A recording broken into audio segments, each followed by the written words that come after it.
Jake Busey is Pig Killer.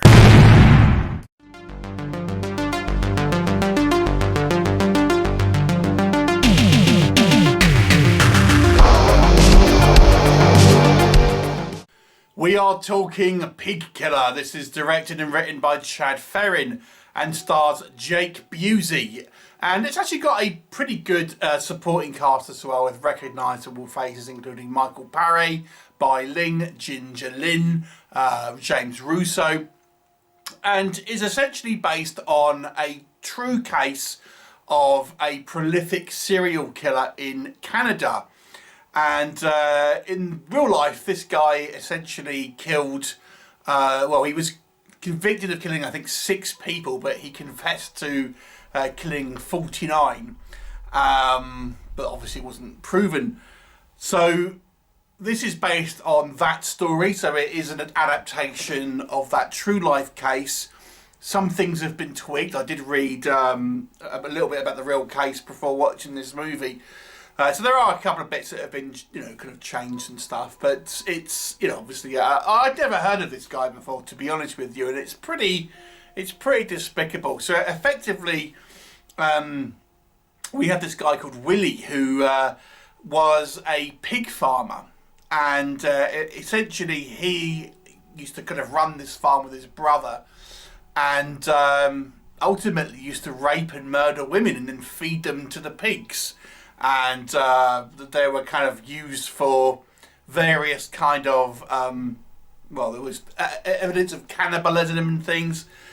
It was pretty horrific stuff, and it was a true life case in Canada, I think, in the early aughts. So, what's the movie like then? So it's a kind of strange B-movie, real life serial killer pick in some respects.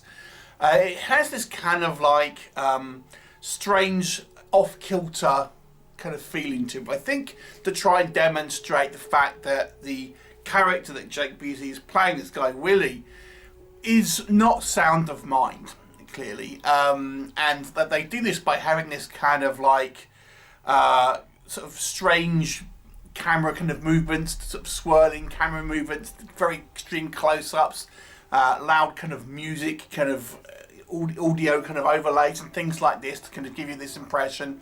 And it's inferred that he had some kind of strange relationship with his mother, and this ultimately could have contributed to obviously what he's kind of doing now.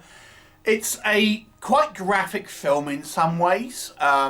It's far more sexually explicit than I was expecting, and has some pretty graphic VFX, but at times it also is quite schlocky as well in some respects. So it certainly doesn't play like a kind of real life serial killer movie in some ways. It kind of feels a very like weird and kind of, like I say, it has this B-movie overtone to it.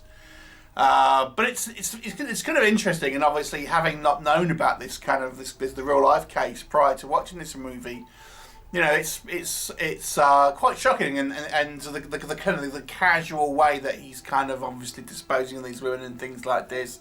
Obviously, it certainly infers that he's used to doing this, and kind of like it's just par for the course now. And one of the key lines for me, he just wants to get to the magic number of 50 just because it's a nice round number, and that's his kind of like motivation for kind of killing that many people and things like this.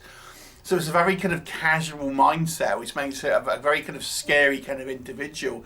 And Jake Busey, obviously son of Gary Busey, who is, a little bit of a character, shall we say, plays this guy with this kind of manic energy that kind of Gary Busey has. And he has very much this kind of like, you don't really know what he's going to do, this unpredictability about him. Because you could just feel like he can sort of turn at a dime. He doesn't seem to be maybe, not all that intelligent, but at the same time he's being able to kind of get away with it and found his kind of method and stuff. So it's a very interesting film in some regards, especially for the fact that obviously this was, a case and stuff, a real life case. And as I said, it's got lots of kind of like famous faces that will kind of pop up. Again, they're kind of B-movie actors. Michael Parry playing a cop, as he kind of quite often does, and Bailing playing like a prostitute, Ginger Lim kind of playing his mum. So yeah, there's a fairly kind of good cast if you were a fan of kind of genre movies and TV shows and stuff. So that was all pretty good.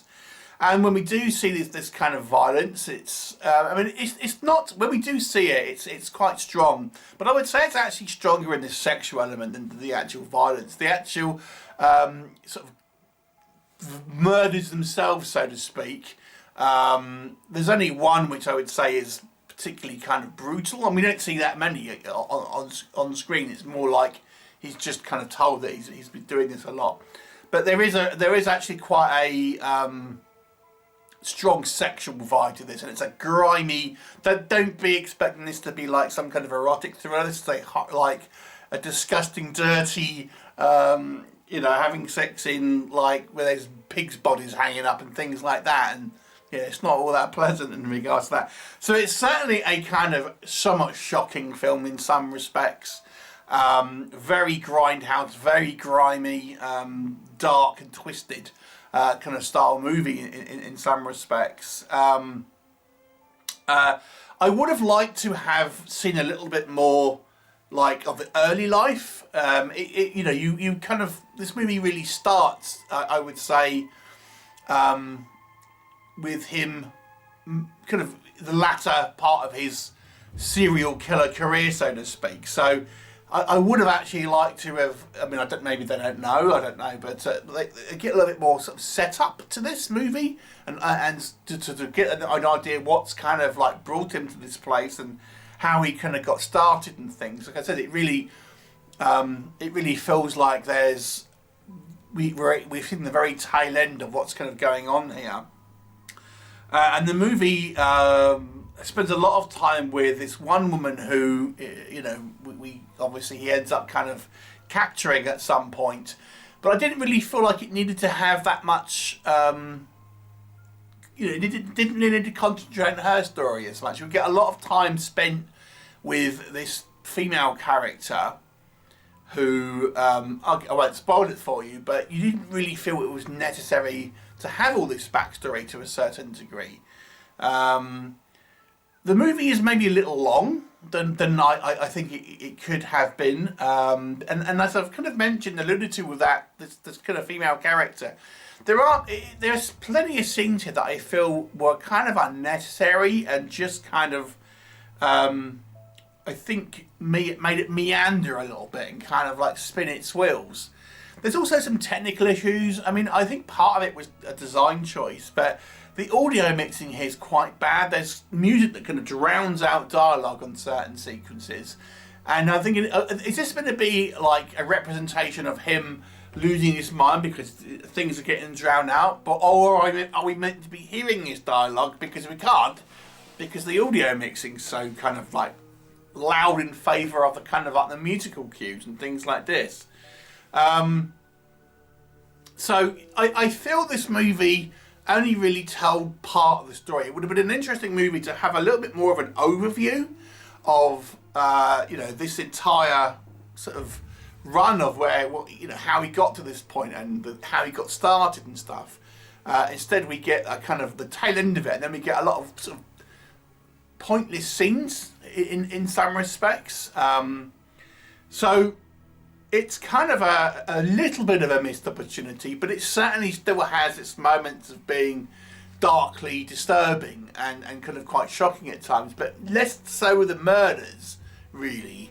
More with the kind of the sexual elements to it, which is all I'll kind of say, really, and what's kind of inferred rather than kind of shown.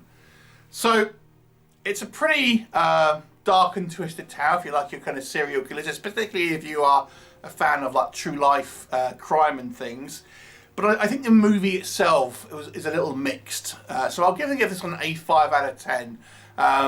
To me, it had some missed opportunities, to be honest. But it certainly, it certainly demonstrates that this guy was not the full killer, you might say. So 5 out of 10. Have you seen it? What did you think? Please do leave me a comment, and I'll look forward to you next time.